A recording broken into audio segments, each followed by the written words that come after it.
WhatsApp people, ક્યાં હાલ ચાલ? હું mister Zorawar vlogs. So guys, આજે જરાક વ્લોગની શરૂઆત થોડાક નબળા અંદાજમાં થઈ છે. થંબનેલમાં તમે જોઈ લીધું છે કે આજે કઈ જગ્યાએ જવાના છે, તો વધારે બકબક નહીં કરીએ, તો ડાયરેક્ટ મોટો વ્લોગના અંદાજમાં આજે વ્લોગની શરૂઆત કરીએ. તો ચાલો ભાઈ. આજે તો સ્ટેબલાઇઝ બી નહીં મળે વિડીયો. મજા નહીં.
આજે આપણે મોવા ગામના વડફળિયામાં આવી ગયેલા છે. ત્યાં આપણે પ્રાકૃતિક ફાર્મિંગ કરતા છે, તે આજે તમને બતાવવા માગું. તો જરાક સીટ વિઝિટ કરો, જરાક સિનેમેટિક વ્યૂ જરાક અહીંયાને જરાક વિન કરો, એન્ડ મળીએ જરાક લાસ્ટમાં. ઓકે, તો ચાલો.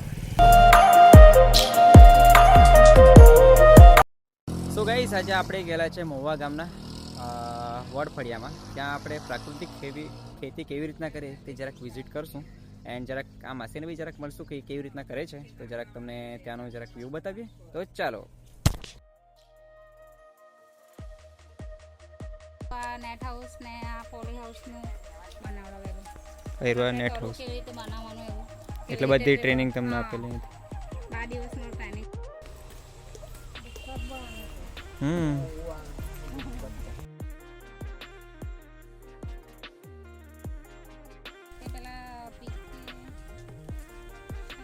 વેરાયટી છે PK1 કે હા PK1 વેરાયટી છે. એમાં ના છે 12 રૂપિયાનો છોડ લાવેલા.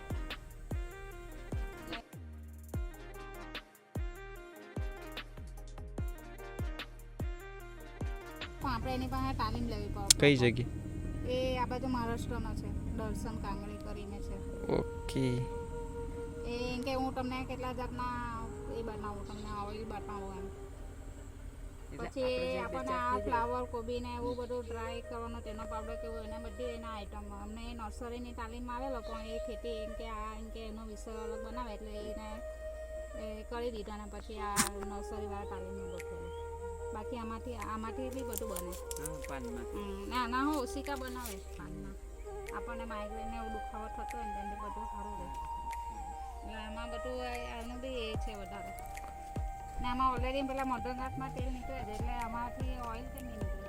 ઓઇલ નીકળે. હા, આ નેચરલ હોય તો જ બધું શક્ય. બાકી તમે રાસાયણિકમાં બધું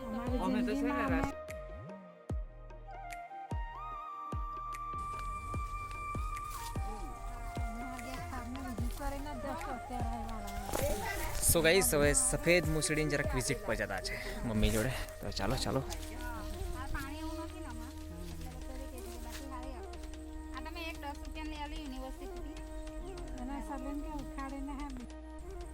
તો ત્યાં અત્યારે અહીં વાંદરવેલામાં કરેલી છે. એ બાજુ બહુ વધારે આ તો મકાન બેન અમે તો નજીક છે, અમે તો પતી લેના એટલે તો મકા સાંજને વાર આવી જવાય જાય બધું કોણ જાય. આ ફસી ગયેલા જોડે ને એટલો બધો ફળીને ફળીને ગોળના હાલું દોડેલા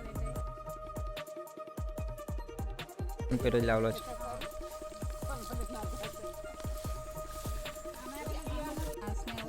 છાસ ને એવું, ગોબર, ગૌમૂત્ર, પછી ચોખાનો સામાન ને એવું.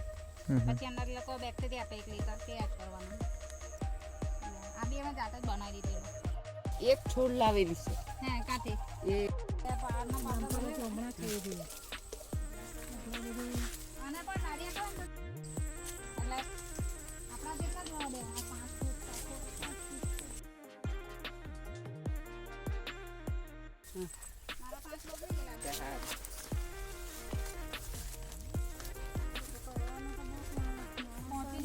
છોડ થઈ જાય તો મેં કહું કામ ઝરના ઝાડને ગ્રીનરી બી રહે.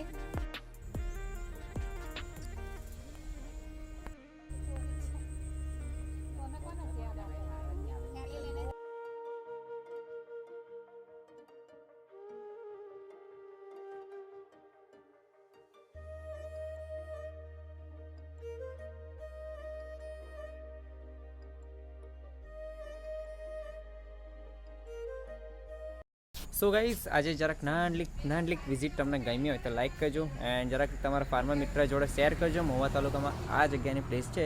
ડિસ્ક્રિપ્શનમાં આ જગ્યાની લિંક મૂકેલી જ છે તો તમે આવીને જરૂર વિઝિટ કરજો. ઓકે, તો મળીએ નેક્સ્ટ બ્લોગમાં. તબ તક के लिए बाय बाय. मिलते हैं अगले वीडियो में. तब तक के लिए टेक केयर.